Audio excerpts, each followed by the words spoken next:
이번 순서는 제주를 소재로 한 책을 통해 제주의 역사와 문화 그리고 제주 사람들의 삶을 만나는 책 속의 제주 시간입니다. 모슬포에서 책방을 운영하는 신의주 책방지기가 함께 하는데요. 이번 달 주제가 시와 함께하는 3월입니다. 오늘은 동시를 소개해 주신다고 했죠? 빨리 네. 만나볼게요. 맞습니다. 오늘요, 정말 이 마지막 시간인 만큼 아주 몽글몽글한 생태 동시집 한 권을 가지고 왔는데요. 봄 하면 겨우내에 잠들어 있던 이 무생명들이 깨어나는 그런 네. 계절이기도 하죠. 세상을 밝히는 이 생명들의 이야기가 아주 빼곡하게 잘 담긴 생태 동시집인데요. 양순진 시인의 반딧불이 놀이터라는 생태 동시집 한 권을 가지고 왔습니다. 그냥 동시집도 아니라 생태 동시집이라고 하니까 어떤 시들이 담겨 있을지 궁금합니다. 책 소개에 들어가기 앞서서 이 저자 소개부터 좀 부탁드릴게요. 네, 이 생태 동시집을 쓴 양순진 시인은요, 제주 토박이이자 그리고 또 시인이기도 하면서 아동 문학가이기도 합니다. 네. 이 아동문예의 문학상으로 동시에 등단을 하고요, 시인 정신의 시인으로 등단을 한 작가이기도 합니다. 문학 작품으로 제주 도내외에 여러 상을 많이 받기도 했고요. 현재는 제주 도서관 운영위원으로도 활동 중에 있습니다. 저서로는 시집 자작나무 카페, 노란 환상통, 동시집 향나무 아파트, 또 학교가 좋아졌어요. 또 구연 동화집인 능수 벚꽃과 증기기관차와 독후 에세이인 행복한 몽상과 또 설화 동화집인 그리스 로마 신화보다 더 신비한 제주 설화 등이 있습니다. 네, 양순진이라는 이름처럼 정말 순진무구한 우리 아이들의 마음을 잘 담아줄 그런 시인인 것 같은데 제주에서 태어나서 활발하게 아동 문학과 그다음 시를 쓰고 계시다고요. 오늘 소개해 주실 이 생태 동시집 반딧불이 놀이터. 잠깐 봤지만 그 책 표지와 제목만 봐도 제주의 아름다운 자연이 물씬 느껴지는데요. 네, 그렇죠. 이 파란 색깔, 초록 색깔이 네. 정말 어우러져서 너무 예쁘기도 한데요. 이 제주의 아름다움의 어떤 자연 또는 이 생태를 정말 빼곡하게 잘 담긴 동시집이라고 볼 수 있어요. 이 양순진 시인은요, 사실 이 제주 도내에 위치한 이 초등학교에 동시 수업을 꾸준하게 몇 년간 계속 진행을 해왔다고 해요. 네. 이 아이들의 천진난만한 어떤 동심과 함께 작은 생명들의 절로 눈을 뜨게 되었다고 하는데요. 숲이나 바다와 같은 자연 환경 그리고 또 아이들이랑 같이 이 마을 등을 탐방을 하면서 네. 자연스럽게 이 생태 동시들이 탄생하게 된 거죠. 그렇게 완성된 동시가요. 무려 2,000여 편이나 된다고 합니다. 와. 너무 놀랍죠. 예. 네, 여기서 고르고 골라서 총 60여 편의 동시집을 실은 책이 오늘 소개해드릴 반딧불이 놀이터라는 이 생태 동시집으로 탄생된 것이죠. 네. 제주 자연 곳곳에서 만난 이 동식물들이 시인의 마음에 들어와서 따뜻하고 몽글몽글한 동시가 된 것 같은데요. 얼마나 소중한 마음이 컸으면 무려 2,000편이나 쓰셨을까요? 그런데 이 양순진 시인이 자연에 눈을 돌리게 된 또 다른 계기가 있다고요. 어떤 계기인가요? 네, 있습니다.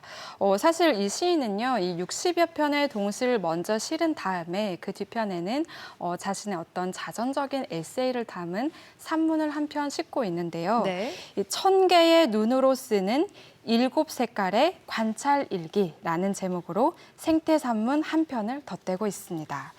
여기서는요, 이 코로나19로 인해서 힘들었던 지난 시간을 좀 꺼내고 있는데요. 네. 뭐 거리두기나 혹은 마스크 때문에 우리가 좀 일상생활에 좀 힘듦이 있었잖아요, 과거에. 시인은 여기서 사람이 아니라 이 자연에 눈을 돌리게 되었다고 합니다. 제주의 천의 환경을 바라볼 수 있는 오름이나 혹은 숲길이나 어떤 올레길, 뭐 바다나 연못 또는 습지와 같은 이런 자연적인 공간들이 자신을 조금 더 돈독하게 키울 수 있는 어떤 자연학교라고 칭하고 있기도 네. 하거든요. 그래서 코로나19로 인해서 어떤 우울감이 조금 들어도 이런 자연에 있는 풀 한 포기 혹은 지저귀는 새소리가 생기 있게 자신을 위로하기도 하고 또 토닥여 줬다고 합니다. 아마 그래서 이렇게 아이들과 함께 이 생태 동시를 같이 쓸 수 있었던 네. 그런 계기가 있지 않았을까 싶습니다. 이렇게 그 비하인드 스토리를 들으니까 시인이 쓴 생태 동시 더 궁금해집니다. 제주의 자연하면 담을 이야기들이 너무 많잖아요. 네. 오늘 이 시간에는 어떤 시를 소개해 주실 건지 네. 한 편 부탁드릴게요. 사실 굉장히 많은 자연물들이 이 시집에는 나오는데요.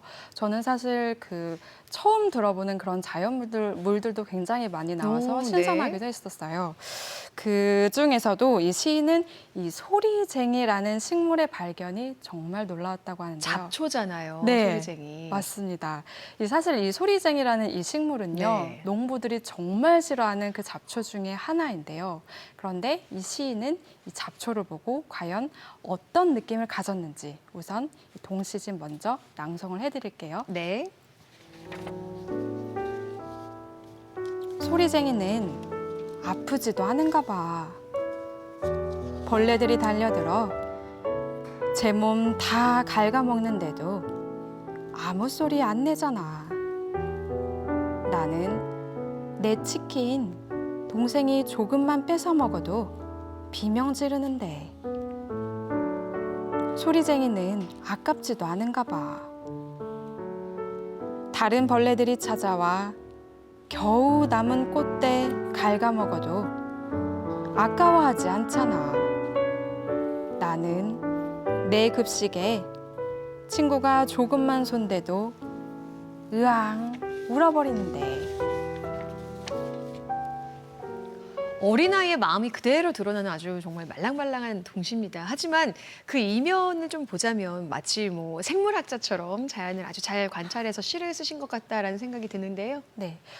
사실요, 처음에 이제 소리쟁이라는 식물을 소개할 때 농부들을 굉장히 싫어한다라고 말씀을 드렸는데, 시인은요. 골칫거리. 네, 맞습니다. 어마어마하게 질긴 식물이기도 하거든요. 사실 시인은 이 소리쟁이 식물을 보고요, 마음이 숙연해졌다고 합니다. 왜죠? 네, 이유인즉슨 어느 무더운 여름날에 이 화단에 가봤더니 소리쟁이와 함께 이 다른 식물들이 막 섞여 있는 걸 같이 본 거예요. 네. 그런데 유독 이 소리쟁이 잎사귀에만 엄청나게 애벌레가 득실득실 거렸다는 거죠. 애벌레들이 이 다른 옆에 있는 식물들은 그대로 두고 하나도 먹지 않고 이 소리쟁이 식물만 맛있어서인지 거기에만 정말 많이 달라붙어서 잎사귀에 구멍이 뻥뻥 뚫려 있는 걸 본 거예요. 호기심에 뒷날에 어떻게 되었나 살펴보러 갔더니 잎사귀는 정말 온데간데 없이 사라지고 줄기만 앙상하게 남아있더라는 거죠. 아마 농부들은 좋아할 것 같긴 한데요. 그런데 사실 이 시인이 조금 더 호기심에 조금 더 알아봤더니 한 포기의 소리쟁이가 한 해 동안 약 6만 개의 또 다른 소리쟁이들을 생산을 하고요. 정말 놀랍죠? 네. 흙 속에는 약 80년간 저장을 하면서 또 아주 깊은 이 땅 속에는요, 무려 약 100만 개의 종자가 매몰되어 있다는 걸 발견하게 됩니다. 그러니 이렇게 애벌레들에게 자신의 몸을 한껏 내어줘도 아깝지 않고 이제 매해마다 또 다른 생명력으로 탄생하는 게 정말 이 시인의 눈에는 놀라웠던 거죠. 뭐 농부들에겐 골칫거리 잡초인데 이만큼 번식력과 생명력이 강해요. 하지만 생명의 경이로움 또 자연의 순환이 느껴지기도 하는데요. 이어서 또 다른 한편의 동시 함께 만나볼게요. 네, 봄 하면요, 이 겨울 동안 잠들어 있던 무생명들이 이제 활짝 깨어나는 그런 계절이기도 하죠. 이 작은 생명들의 습생을 하나하나 놓치지 않고 차근차근 바라보는 시인의 눈빛이 정말 빛나는 시가 또 한편 있습니다. 반딧불이 별이라는 동시인데요. 먼저 낭송해 드릴게요. 네. 반딧불이 하나는 외로워. 불 켜면 어디선가 한 마리 날아오지. 한 마리, 두 마리. 모여들면 곧자 마른 놀이터. 숨어있던 반딧불이 너도 나도 숲 밝히면 곧자왈은 밤하늘보다 더 반짝거리지.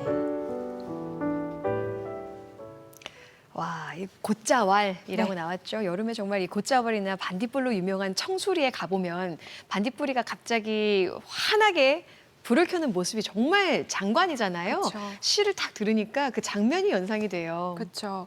저도 사실 이 반딧불이 놀이터 외에도 정말 다양한 시들이 이제 실려 있는데요. 네. 이 동시집을 차근차근 살펴보다 보면 이 봄, 여름, 가을, 겨울 이 사계절에 정말 다양한 색감이 마구마구 떠오르게 됩니다.